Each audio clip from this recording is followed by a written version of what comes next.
दोस्तों शुरू करने से पहले डिस्क्लेमर की वीडियो सिर्फ और सिर्फ एजुकेशनल पर्पस के लिए है, इन्वेस्टमेंट एडवाइस नहीं है। तो वीडियो को देखकर आप सीख सकते हो और इन्फॉर्मेशन को ले सकते हो। यूएस मार्केट के साथ में स्टार्ट करते हैं, जिसमें आप देख सकते हैं डाउ जोन्स की क्लोजिंग हुई थी न्यूट्रल। और जो क्लोजिंग हुई है ना, उसमें एंड में आप देखोगे तो यहाँ पे वीकनेस देखने को मिली है। लेकिन नेस्टी की बात करें तो क्लोजिंग भी काफ़ी बड़ी थी और साथ में स्ट्रेंथ भी देखने को मिली है। यहाँ पे आप देख सकते हैं कि क्लोजिंग के आखिरी में काफ़ी अच्छी स्ट्रेंथ थी। और परसेंटेज की बात करें तो यहाँ पे 2% की तेजी है, 440 पॉइंट्स का जंप है नेस्डेक में। फैंग को देखने चले तो यहाँ पे तो बहुत बड़ी तेजी है, 3% के आसपास का जंप है, 443 पॉइंट्स का अपसाइड। और क्लोजिंग हुई है आखिरी में स्ट्रेंथ के साथ में। तो सिंपल सा मतलब है, एआई कंपनीज में इन्वेस्टर्स अभी के समय काफ़ी एक्टिव है। ग्लोबल इन्वेस्टर्स भी, इंडियन इन्वेस्टर्स भी, यूएस के खुद के जो इन्वेस्टर्स है, डोमेस्टिक इन्वेस्टर्स, वो भी टेक कंपनीज के ऊपर बहुत ज़्यादा फोकस बना के रखे हुए हैं। अब देखिए यहाँ पे होता क्या है कि जब भी तेजी बनती है, बहुत बड़ी तेजी आती है, तो बबल क्रिएट होता है। क्या एआई कंपनीज का बबल अभी क्रिएट हो चुका है? उसके लिए दोस्तों वैल्यूएशन को देखते हैं। मैंने आपको वैल्यूएशन का कंपैरिजन दिया था एक वीडियो के अंदर, जिसमें आईटी कंपनीज और नैस्डैक की वैल्यूएशन को कंपेयर किया था। नैस्डैक की वैल्यूएशन अभी के समय आपको दिखाई देगी थोड़ी सी महंगी, लेकिन जो फॉरवर्ड पी है, यानी आगे के क्वार्टर का जो पी है, पिछले क्वार्टर का नहीं या फिर करंट क्वार्टर का नहीं, अगले 3 क्वार्टर के जो पी होते हैं वो फॉरवर्ड पी बोलते हैं। उसमें क्या होता है कि अगले जो क्वार्टर में नंबर्स आने वाले होते हैं या जो भी एक्सपेक्टेशन होती है, उसके हिसाब से वैल्यूएशन होती है। तो वो काफ़ी सस्ता है, वो काफ़ी सस्ता है। तो उसके बेसिस पे यहाँ पे नैस्डैक में अच्छी बाइंग चल रही है, फैंग में अच्छी बाइंग चल रही है।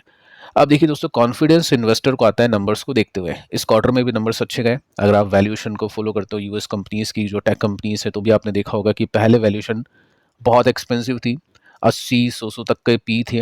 अभी के समय वैल्यूएशन काफ़ी कंफर्टेबल हो चुकी है, 30, कभी कुछ कंपनीज का 25-30 के आसपास पी रेशियो है। तो इस वजह से यूएस कंपनीज में, यानी जो मोस्टली जो टेक कंपनीज हैं, वहां पे इन्वेस्टमेंट बढ़ रहा है। अब देखिए दोस्तों, ये सिचुएशन आपके सामने है, इसको थोड़ा सा ठीक से देखिए, समझिए। हुआ क्या है कि ग्लोबल इक्विटी फंड अट्रैक्ट कर चुके हैं 210 बिलियन डॉलर्स का इनफ्लो पिछले 6 महीनों के अंदर। अब ये स्ट्रॉन्गेस्ट 6 महीनों का स्ट्रेच था रिकॉर्ड के अंदर। मतलब ऐसे स्ट्रेच, यानी इतना ज्यादा इनफ्लो 6 महीनों में आज तक देखने को नहीं मिला। क्यों? क्योंकि इन्वेस्टर्स के पास में अपॉर्चुनिटीज होती थी कई मार्केट्स के अंदर, मोस्टली इंडियन मार्केट के अंदर। लेकिन अब इंडियन मार्केट से पैसे निकल रहे हैं, तो कहाँ पे वो पैसे जाएंगे? वो ग्लोबल मार्केट के अंदर टेक कंपनीज होगी, वहां पे जाएंगे। ठीक है। साथ में अगर आप देखोगे तो इमर्जिंग मार्केट के जो ईटीएफ है, इसने 35 बिलियन का इनफ्लो दिखाया। इमर्जिंग मार्केट का मतलब चीन है, ताइवान है, ब्राजील है, ये जो मार्केट्स हैं, इनके ईटीएफ के अंदर काफ़ी अच्छी इनफ्लो देखने को मिली है। ठीक है। इंडिया की बात करें तो इंडिया ने दोस्तों विटनेस किया इसी टाइम फ्रेम के अंदर 21 बिलियन डॉलर्स का आउटफ्लो, एफआई या एफपीआई आउटफ्लो।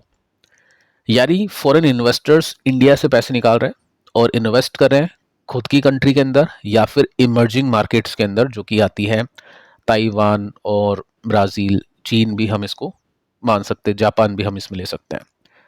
ठीक है। तो ऐसा क्यों हो रहा है, आपको बताइए इसके पीछे का जो रीज़न है। इंडियन स्टॉक्स टेक के मामले के अंदर काफ़ी पीछे हैं, इंडियन कंपनीज अभी समय काफ़ी पीछे हैं। काफ़ी कुछ कुछ कंपनीज है जो अच्छा कर रही है, जिसमें कुछ कुछ नेम्स से आपने देखे अभी Q4 के रिजल्ट के बेसिस में। और जो कंपनीज अच्छा कर रही है, जिनकी वैल्यूएशन मेंटेन रह सकती है, वो है नैस्डैक, फैंग, उसकी जो कंपनीज है वो, या फिर कुछ सेमीकंडक्टर कंपनीज है जो ताइवान के अंदर है, वो कंपनीज। ताइवान की कंपनीज या फिर कैसे इन्वेस्ट कर सकते हैं, उसके ऊपर भी आगे चल के कुछ वीडियोस के अंदर चर्चा करेंगे। बाकी ये सिचुएशन अभी के समय बनी हुई है।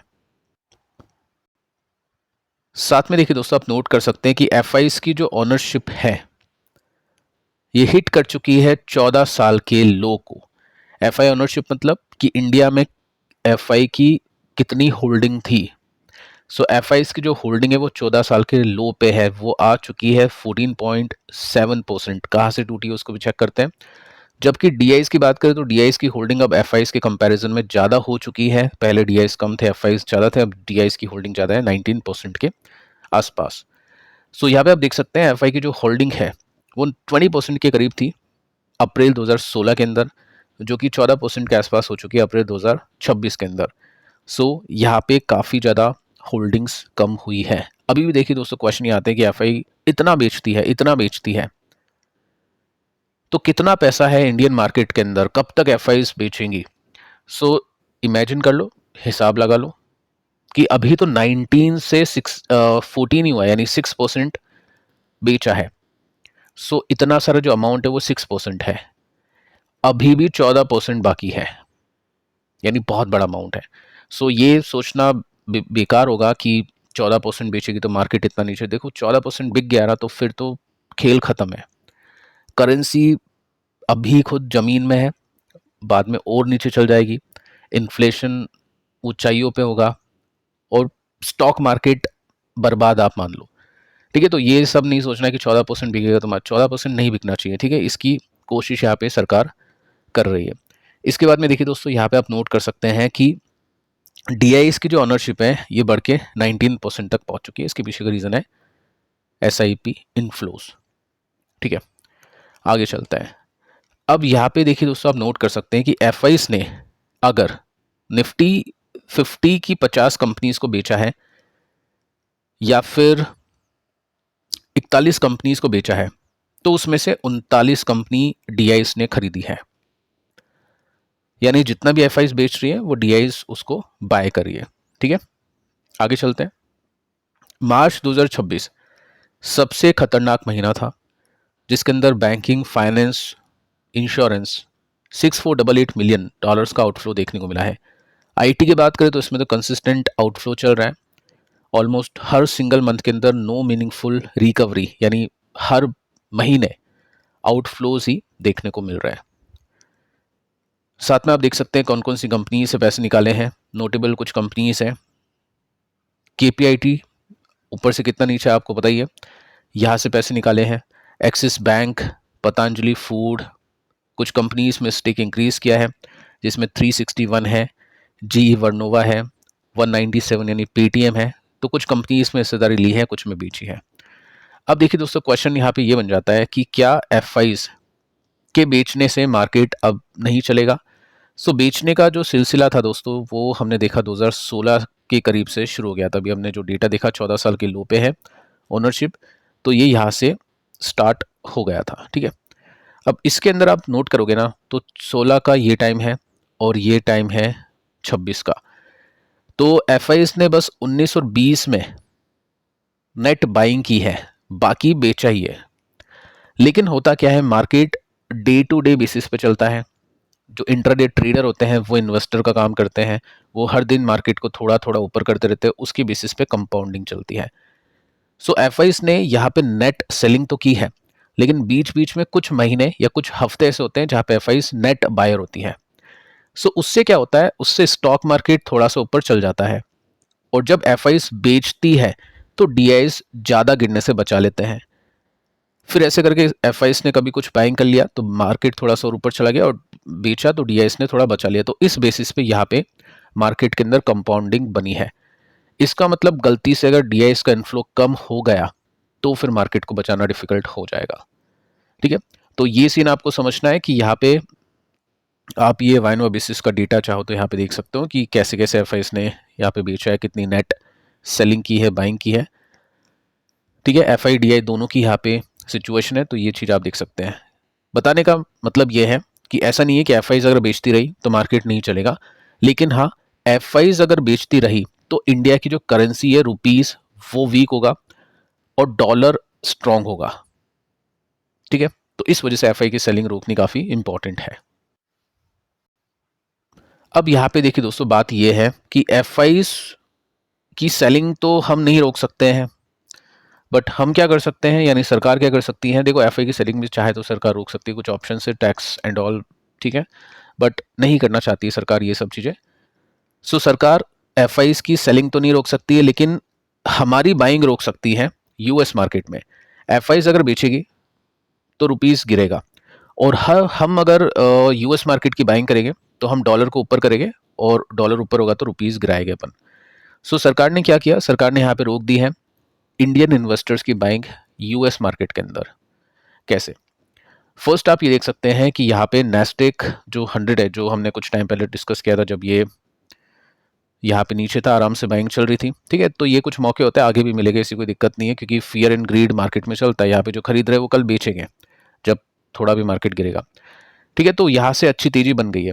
तो अभी क्या है, कैप यहाँ पे लगा दिया है सेबी ने कि ज़्यादा बाइंग नहीं कर सकते हैं, क्योंकि सेलर अब कोई है नहीं। क्योंकि म्यूचुअल फंड भी पहले एक्टिव थे, म्यूचुअल फंड में आप इन्वेस्ट कर सकते थे, वहाँ भी बंद हो चुका है। सब क्यों बंद हो चुका है, कैसे बंद हो चुका है, उसको आगे चल के चेक करते हैं। तो इन्वेस्टर के पास में ऑप्शन क्या है ये खरीदने का, तो कोई सेलर है ही नहीं और बायर इतने सारे हैं, तो प्राइस इन्फ्लेट होता है। जब सेलर है ही नहीं, जब सप्लाई नहीं है और डिमांड इतनी है, तो प्राइस इन्फ्लेट होगा और ऊपर जाएगी प्राइसेस। तो उसको रोकना पड़ेगा सरकार को। तो सरकार ने इसमें यहाँ पे सर्किट लगा दिया है, ठीक है। तो कभी कभी मौके मिल जाएंगे, इसको चेक करते रहिएगा। बाकी फैंग की भी ये सिचुएशन है, अच्छे रिटर्न्स इसने भी दिए हैं। निफ्टी ने जहाँ पे एक साल में कुछ नहीं किया, यहाँ पे 90% के रिटर्न्स बन चुके हैं। और एक और ETF है जो आप रडार पर रख सकते हैं, जिसका नाम है MSP TOP50। इसको सेव कर लेना। फुल फॉर्म इसकी देख सकते हैं, मेरे एसेट का है S&P 500। इसके अंदर टेक कंपनीज है, कम है, लेकिन पूरा 500 जो US की बड़ी कंपनीज जिसमें हेल्थ केयर आती है, फाइनेंस आती है, सब कुछ इसमें आपको मिलेगा। सो इसने भी पिछले एक साल में अच्छे रिटर्न्स दिए हैं। सो US मार्केट में इन्वेस्टिंग करना बहुत सिंपल था। S&P 500 का ETF लिया, नैस्डेक का लिया और थोड़ा सा फैंग ले लिया, तो पूरा US मार्केट कवर हो गया। बट अब ये सिंपल नहीं है, अब यहाँ पे लग चुकी है रोक। क्यों? इसके पीछे का वही रीज़न है कि आप और मैं अगर US मार्केट में पैसे डालेंगे तो डॉलर बढ़ेगा और रुपीस गिरेगा, और सरकार ये चाहती नहीं है। तो ऑब्वियस यहाँ पे रोक लगा दी है। अब देखिए दोस्तों, क्वेश्चन ये आते हैं कि कुछ फंड्स हैं जो US मार्केट में इन्वेस्ट करें कैसे, और कुछ फंड जो बंद हो चुके हैं। कल मैंने आपको पराग पारिक की रीबैलेंसिंग बताई थी, उसके अंदर किसी ने कमेंट किया कि सर DSP तो इन्वेस्ट कर रहा है, पराग पारिक क्यों नहीं कर पा रहा है। तो देखिए उसके पीछे का रीज़न क्या है। सेबी और RBI ने एक लिमिट लगा दी है ओवरसीज इन्वेस्टमेंट को लेकर। इंडियन म्यूचुअल फंड के लिए कितनी है टोटल इंडस्ट्री, यानी पूरी म्यूचुअल फंड इंडस्ट्री $7 बिलियन से ज्यादा इन्वेस्ट नहीं कर सकती है, ठीक है। रुपीस में हम देखें तो चलो ये तो थोड़ा सा कम बता रहा है, अभी तो डॉलर की वैल्यू काफी बढ़ चुकी है। स्टिल आप मान के चलो 70,000 करोड़ के आसपास पूरी म्यूचुअल फंड इंडस्ट्री मिला के इससे ज्यादा इन्वेस्ट नहीं कर सकती है। अब क्या है, कोई एक फंड खरीद लेगा पूरा माल, तो ऐसा नहीं है। पर asset management company limit set कर रखी है $1 बिलियन, जो कि 9,000 9,500 करोड़ के आसपास है। ये पुरानी एक्सचेंज रेट है, चलो इसको मान लो जो भी है 9,000 करोड़ के आसपास, ठीक है। अब क्या है, पराग पारिक को हम देखें तो इसका जो एसेट अंडर मैनेजमेंट है वो तकरीबन 1.3 लाख करोड़ का है। तो इसने 8,000 9,000 करोड़ का माल खरीद रखा है। अब ये उसके ऊपर माल नहीं खरीद सकता है। लेकिन कुछ म्यूचुअल फंड ऐसे हैं जो छोटे हैं, जैसे DSP मल्टी एसेट, और इसका जो साइज है ये खुद 8,000 करोड़ का है। तो इसके पास में ऑप्शन है, और DSP का पूरा ग्रुप ने मल्टी एसेट के अंदर आई थिंक US इन्वेस्टिंग चलती है, एक दो और इसके फंड जिसमें चल जाती है। तो यहाँ पे इसके पास में पूरा कंट्रोल है कि ये उस कैप का जो कि 9,000 करोड़ है उसका फायदा ले पाए। तो अगर आपको US मार्केट में इन्वेस्ट करना है तो कुछ ऐसे फंड्स या तो देखने हैं जो छोटे हैं। क्वेश्चन आया था तो उसका आंसर कर रहा हूँ, बाकी आप सीख भी रहो यहाँ पे कि क्यों बंद हो चुकी है, आगे खुल भी सकती है, ये भी अपन डिस्कस करेंगे उसको लेकर, ठीक है। या फिर ऐसे फंड्स देख सकते हैं जो US मार्केट में इन्वेस्ट, देखो DSP मल्टी एसेट के अंदर क्या होगा, कितना एक्सपोजर मिलेगा आपको US में, 10 पराग में है तो यहाँ पे 15 मिल जाएगा, ठीक है। लेकिन अगर आपको कोर US फंड चाहिए तो उसके लिए फिर आपको वेट करना पड़ेगा कि सेबी कब ये कैप हटाती है, और जब तक रुपीज स्ट्रांग नहीं होगा जब तक ये कैप नहीं हटने वाली है, ठीक है। सो अब क्या है, जो जो फंड्स का अभी तक वो कैप मीट नहीं हुई है वो ओपन है, जैसे फ्रैंकलिन US अपॉर्चुनिटी इक्विटी, ये फंड अगर इसमें भी लोग ज़्यादा इन्वेस्टिंग कर देंगे तो फिर इसका भी बंद हो जाएगा, ठीक है। और ये फंड क्या करता है, ये टेक कंपनीज में मोस्टली इन्वेस्ट करता है, बाकी जो फाइनेंस कंपनीज है US में, अदर कंपनीज है उसमें भी इन्वेस्टिंग की जाती है। तो ये फैंग और नैस्डेक जितने अच्छे रिटर्न्स नहीं दे सकता है, क्योंकि इसके पास में कुछ बैंक से रिटेल कंपनीज भी है, लेकिन हाँ US मार्केट में एक्सपोजर हो सकता है। अब देखो इसका फंड साइज कितना कम है, तो यहाँ पे है अभी चांस। एग्जिट लोड को देखें तो 1 साल है, 1 साल आपको रुकना पड़ेगा। ईटीएफ में ऐसा नहीं है, आप चाहे तो बेच सकते हैं कुछ टाइम के अंदर। सो इसी वजह से ईटीएफ में मारामारी चल रही है। एक्सपेंस रेशियो इसके अंदर ये देख सकते हैं नॉर्मल है, इसमें कोई दिक्कत नहीं है।